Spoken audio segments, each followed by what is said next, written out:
je mets le doigt sur une négligence, je mets le doigt sur ce que la direction m'a dit qu'ils n'étaient pas responsables. Ça suffit, ils doivent prendre leurs responsabilités en face.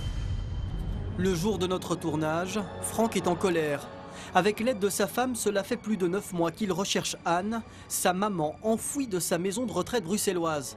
Pour mieux comprendre, il faut revenir au 24 octobre, le jour où Anne quitte l'établissement sans laisser de traces. Ma maman est sortie par une facilité vraiment simple. Dans le home, elle a une porte qui donne sur une petite cour. On ouvre une petite porte, elle descend l'allée, elle appuie sur un bouton pour ouvrir une porte coulissante de garage. Elle se retrouve dans la rue. Et au revoir. Anne serait parvenue à s'enfuir et ce n'est pas la première fois, mais avec ses antécédents médicaux, toute sortie non accompagnée est un danger pour elle. Franck croyait que les responsables du home en étaient conscients. J'espérais qu'après ces multiples disparitions, qu'ils allaient quand même améliorer la surveillance. Je voyais un code sur une porte.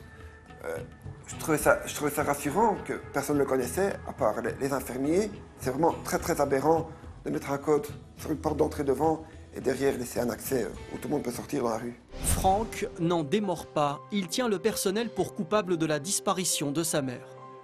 Et en plus, ils ne se sentent pas responsables. Quand je leur demande, on n'est pas responsable. On peut pas empêcher les gens de sortir. Mais si, vous pouvez les empêcher de sortir. Mais si, c'est votre devoir, c'est votre travail. Nous, les familles, on paye pour ça. Parce que nous, on travaille et tout ça, on met des gens chez vous pour que vous les surveillez. L'établissement a-t-il vraiment une part de responsabilité? Avant de nous y rendre, nous nous adressons à un spécialiste. Compte tenu de son passé hospitalier antérieur donc, et compte tenu du fait qu'elle a quitté à plusieurs reprises l'établissement, bien évidemment, on pourrait considérer que l'établissement n'a pas pris les dispositions nécessaires pour éviter qu'une telle situation se produise. Et de sorte qu'on puisse considérer ça comme étant une négligence fautive qui, si un dommage est subi, peut engager la responsabilité de l'établissement. Mais une fois sur place, le directeur nous assure avoir pris toutes les mesures pour optimaliser la sécurité des résidents. La précaution qu'on a prise, c'est plusieurs fois changer la code. Aussi les messages sur les portes pour la famille, de ne laisser pas sortir des personnes en entrant dans la maison de repos, aussi que bien pour les fournisseurs.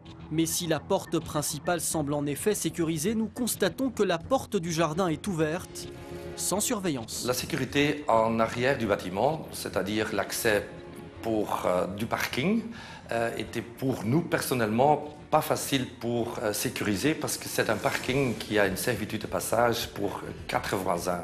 Alors les 4 voisins, ils doivent avoir accès sur ce parking, nuit et jour. Une excuse inacceptable aux yeux de Franck. Selon lui, la servitude n'empêche pas de verrouiller, voire de surveiller la porte. D'autant qu'il l'affirme, le personnel n'en serait pas à sa première erreur.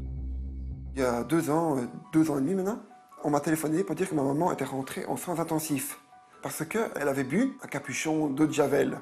Elle a été hospitalisée à temps, mais c'est quand même une négligence grave pour ce home. Ils attendent quoi? Qu'un homicide, que quelqu'un meure pour réagir? Ça me semble très bizarre qu'elle peut avoir accès aux produits nocifs.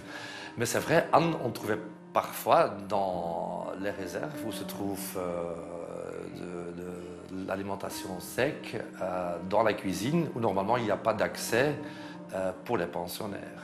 Le directeur ne semble pas avoir connaissance de l'incident. Peu importe pour Franck, qui ne veut pas en rester là. Le jour même de notre tournage, il pousse la porte du commissariat.